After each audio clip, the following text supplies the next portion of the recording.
কালকে কি সত্যি ভাইজানরে ঢাকায় পাঠাইতেছেন? হ বাবা, মনসুর কইলো ঢাকায় নাকি ওর পরিচিত মানসিক ডাক্তার আছে। সে অনেক ভালো ডাক্তার, হেরে দেখাইব। আম্মা, মেজো ভাইজান যদি চিকিৎসার জন্য ঢাকা যায়, ওখানে যদি মেজো ভাইজানের কারেন্টের শক দেয়। ভাবি, মুগ্ধকে প্রেমের ফাঁদে ফেলে সবকিছু লিখে নিতে হবে। সব না হোক, অন্তত একটা বাড়ি একটা দোকান হলেও চলবে। কামরান ভাই, কাজ শেষে আমাকে কি দিবেন শুনি? কেন? যেমন কথা ছিল 50 লাখ। না, 50 হবে না, আমার 1 কোটি টাকা লাগবে। একটা শর্ত আছে, তিব্বত কাকাকে আস্তে আস্তে সাইড করতে হবে। সোজা কথা, চোখ পল্টি মারতে হবে। সেটা আপনাদের ব্যাপার, এখানে আমার কিছু বলার নাই। তিব্বত আমার কেউ না। হ্যাঁ, সাইড করব, অথবা কাজ শেষে চোখ পল্টে দিব, হাতে 5-10 লাখ টাকা দিয়ে বিদায়। এমনি কেমনে জানি বিয়ার আগে থেকে আমি ওনাগো শত্রু হয়ে গেছিলাম। বিয়ার পর 3 মাসের মাথায় ওই বাড়ি থেকে বাইর করে দেয়। সেবা করবো কেমনে? কেন বের করে দিয়েছিল কেন?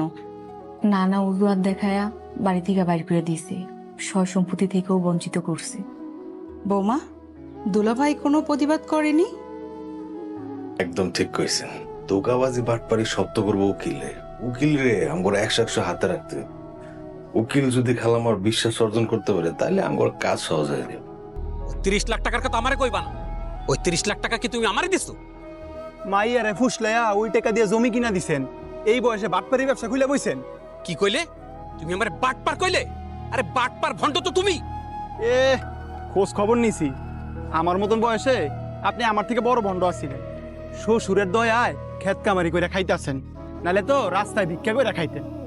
নিজের জন্মদাতা পিতাকে পাগল সাজিয়ে সম্পত্তির লোভে তাকে ইলেকট্রিক শক দেওয়ার জঘন্য পরিকল্পনা।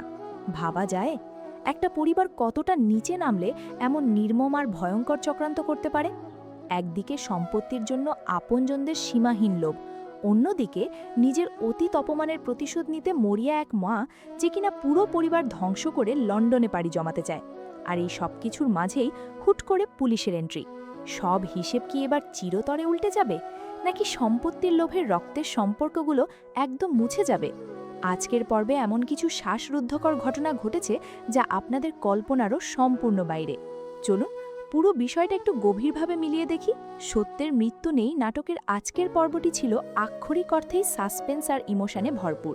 পর্বের শুরুতেই আমরা দেখতে পাই পরিবারের ভেতরের এক অদ্ভুত মনস্তাত্ত্বিক খেলা চলছে।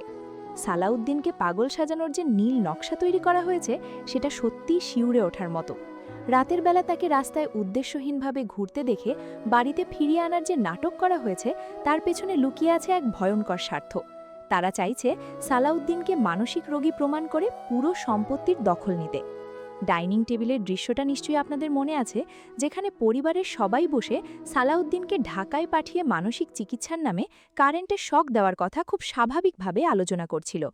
পরিবারের একটা মানুষ যাকে কিনা সবচেয়ে বেশি ভালোবাসা আর সাপোর্ট দেওয়া উচিত, তাকেই কিনা পাগল বানানোর জন্য সবাই উঠে পড়ে লেগেছে।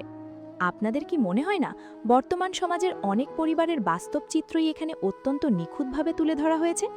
তবে আজকের পর্বের সবচেয়ে বড় চমকটা ছিল বয়স্ক মায়ের সেই অপ্রত্যাশিত স্বীকারোক্তি।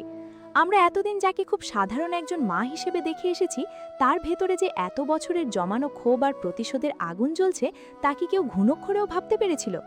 বৌমার সাথে একান্ত আলাপে যখন তিনি নিজের অতীতের কথা বলছিলেন, তখন তার চোখের দৃষ্টিই বলে দিচ্ছিল তিনি কতটা ভয়ঙ্কর হতে পারেন। বিয়ের মাত্র 3 মাসের মাথায় শাশুড়ির কাছে অপমানিত হয়ে বাড়ি থেকে বিতাড়িত হওয়ার কষ্ট তিনি আজও ভোলেননি। সবচেয়ে বড় কথা, সেই সময় তার স্বামী কোনো প্রতিবাদ করেনি। আর ঠিক সেই ক্ষোভ থেকেই তিনি আজ পুরো পরিবারের শান্তি নষ্ট করতে চাইছেন। তার মূল লক্ষ্য হল সব সম্পত্তি নিজের নামে করে নিয়ে চিরতরে লন্ডনে চলে যাওয়া। এই দৃশ্যটা দেখার পর আমার তো রীতিমতো গায়ের লোম খাড়া হয়ে গিয়েছিল। একজন মানুষের ভেতরে এত বছর ধরে এত ক্ষোভ লুকিয়ে থাকতে পারে, তা সত্যি অবাক করার মতো বিষয়। এদিকে সম্পত্তির লোভে অন্ধ হয়ে পরিবারের আরেক দল তো উকিল মনির হোসেনকে সরাসরি বাড়িতেই নিয়ে এসেছে। তাদের প্ল্যান ছিল খুব সাধারণ, বয়স্ক বাবাকে মিষ্টি কথায় ভুলিয়ে সম্পত্তির কাগজে সই করিয়ে নেওয়া। তারা ভেবেছিল বাবা হয়তো বয়সের ভারে কিছুই বুঝতে পারবে না, কিন্তু তারা ভুলে গিয়েছিল শরীর দুর্বল হলেও একজন বাবার অভিজ্ঞতা আর বুদ্ধি কখনো দুর্বল হয় না।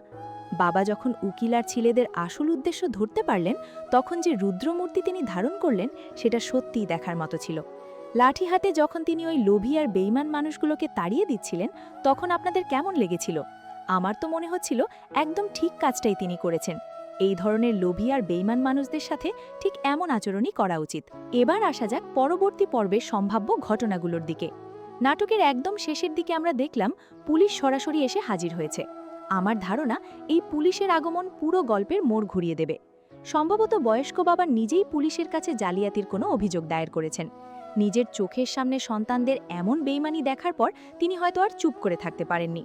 আবার এমনও হতে পারে মা নিজেই উকিল মনির হোসেনকে পুলিশের কাছে ফাঁসিয়ে দিয়েছেন, কারণ মা চাইছেন সব সম্পত্তি নিজের করে নিতে, আর এই উকিল বা অন্যান্য অংশীদাররা তার পথে সবচেয়ে বড় কাঁটা।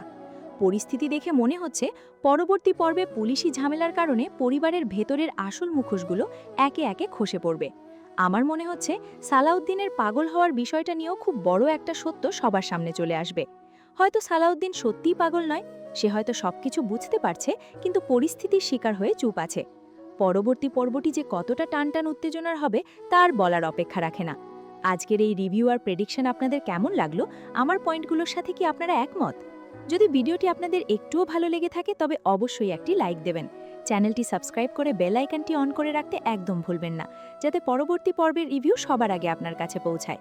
আর হ্যাঁ, পরবর্তী পর্বে আসলে কি হতে পারে বলে আপনারা মনে করছেন তা অবশ্যই কমেন্ট করে জানাবেন। আপনাদের মতামত পড়তে আমার সব সময় খুব ভালো লাগে। আজ এখানেই বিদায় নিচ্ছি। খুব জলদি দেখা হবে নতুন কোনো ভিডিওতে। ভালো থাকবেন সবাই।